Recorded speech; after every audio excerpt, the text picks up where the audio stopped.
عشره مبشره چې دي په یو ټکی یو ټکی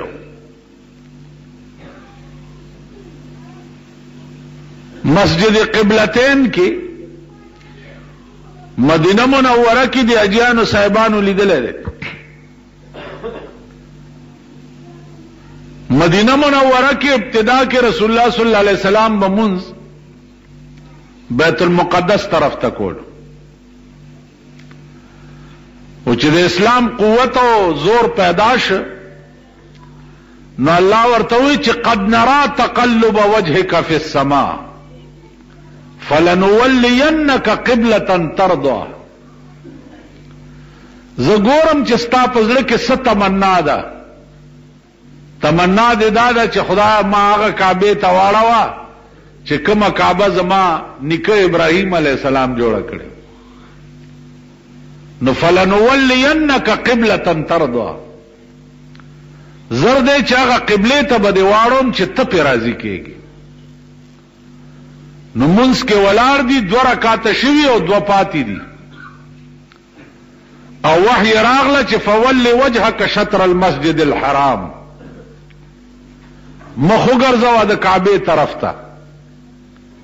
نو په مانځه کې رسول الله صلی الله علیه وسلم د بیت المقدس نه مخ کټ کو کعبه طرف ته مخ. دې کې 10 کس ولاړو، ورپسې کسان ډیرو، خدا 10 کس ورپسې فورن تو شو، ورپسې ودرېد. نور خلکو ته دا خیال راغی چې رسول الله صلی الله علیه وسلم چرته منځ کې سهو شو. د 10 تړه کې دا خیال راغی چې پیغمبر نه سهو کیږي. تاسو خیال راغی پیغمبر نه سهو کیږي.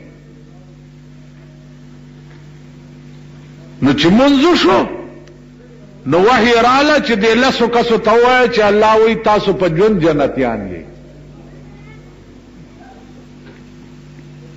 تاسو خیال راغی. نو عرض میں داو چې په دنیا کې هم الله زیره د جنت خلق ته کړي چې په هغه 10 مبشرو کې دا لوی لوی اکابر صحابه وو. یاد دی چاہتا دا 10 مبشرہ نامی؟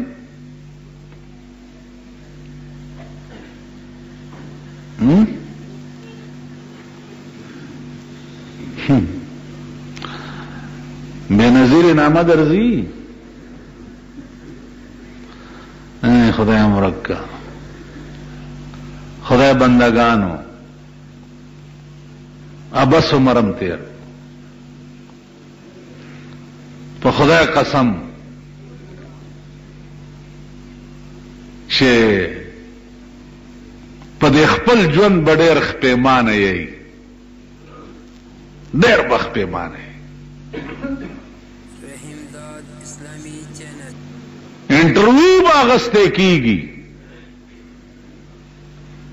تاسو کې دا څوک سرکاري ملازمان چې دي دی پی پوئیگی چې انټرویو څه وخت کې اغسته کیږي نو ورته وایي چې پاکستان لومبه چا جوړ کړو.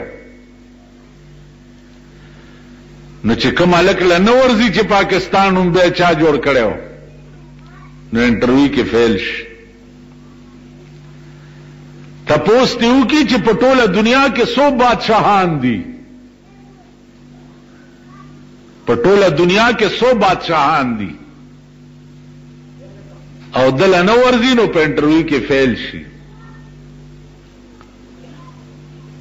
تپوس دیو کی چې پاکستان کې 100 دریابونه دي، او دل نه ورځي نو په انټرویو کې فیل شي. تپوس دیو کی چې ستاسو د پیغمبر څو نامې وي، او دل نه ورځي نو په انټرویو کې فیل شي. دغه سه انټرویو به د قیامت په ورځ هم کیږي چې 10 مبشره څو کسانو او څه نامې وي. تاسو به څه وایي؟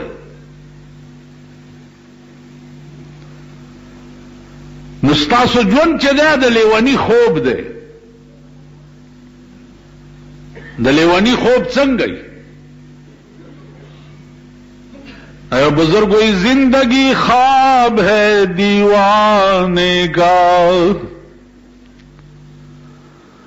زندگی خواب ہے دیوانے کا، نہ سمجھنے کا اور نہ سمجھانے کا،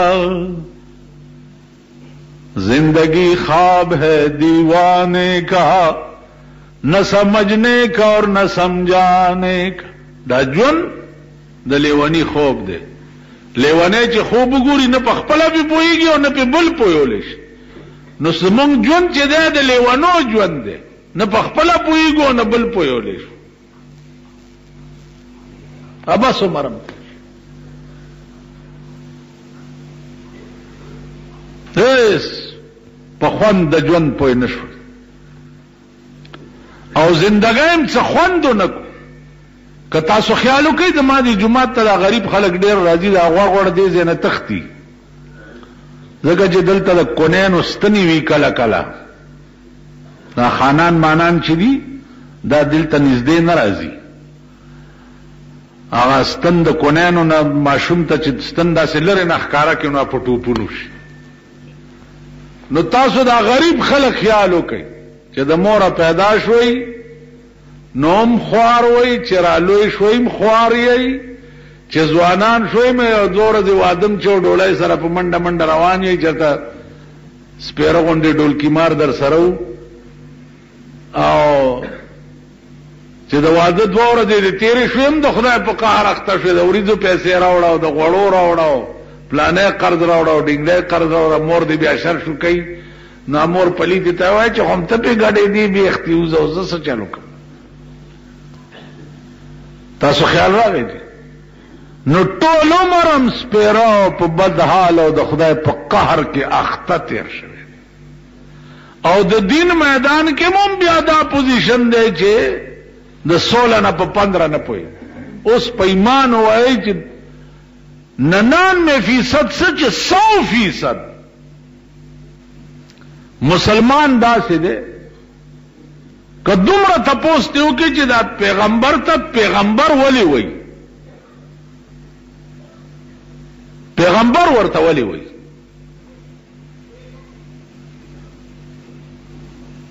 والله کبھی پوهیږي.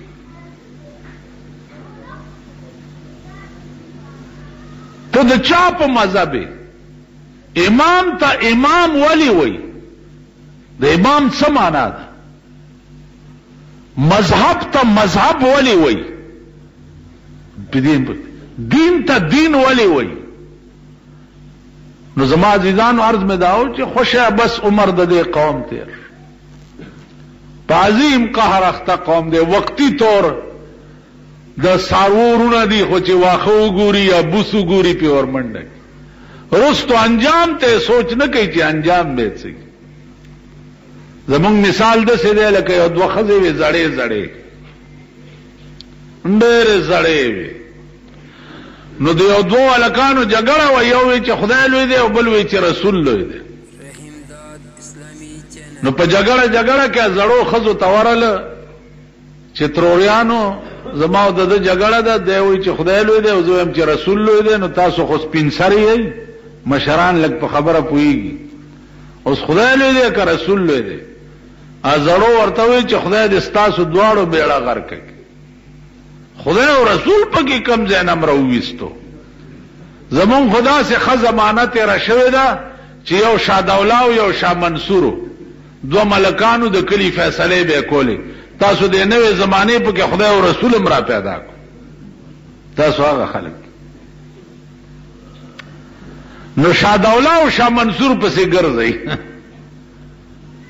د کلی بامبړانو منبران او منګان او امپیګان دا بامبړان پیژنئ چې دغه کې وقتی طور څه درک لګي.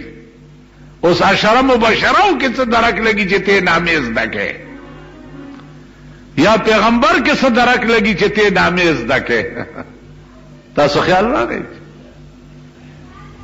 نو عزیزانو عرض مې داو چې دا وخت ډېر لنډ در باندې را روان دی، ډېر لنډ، د سکندونو او د منټونو خبره ده، ټک ټک کې به در باندې راشي. نو انټرویو کې به فیل شي. هغه ورځ می چاته وی مال د قبر سوال جواب به په کومه ژبه کې کیږي؟ کومه ژبه کې؟ یعنی کومه ژبه کې؟ پښتو کې به کیږي کنه؟ مان دا پته مو لګوي چې د قبر سوال جواب به په کومه ژبه کې کیږي. اوس چې کومه ژبه کې کیږي او جواب نه درځي دا لا بل غم وي.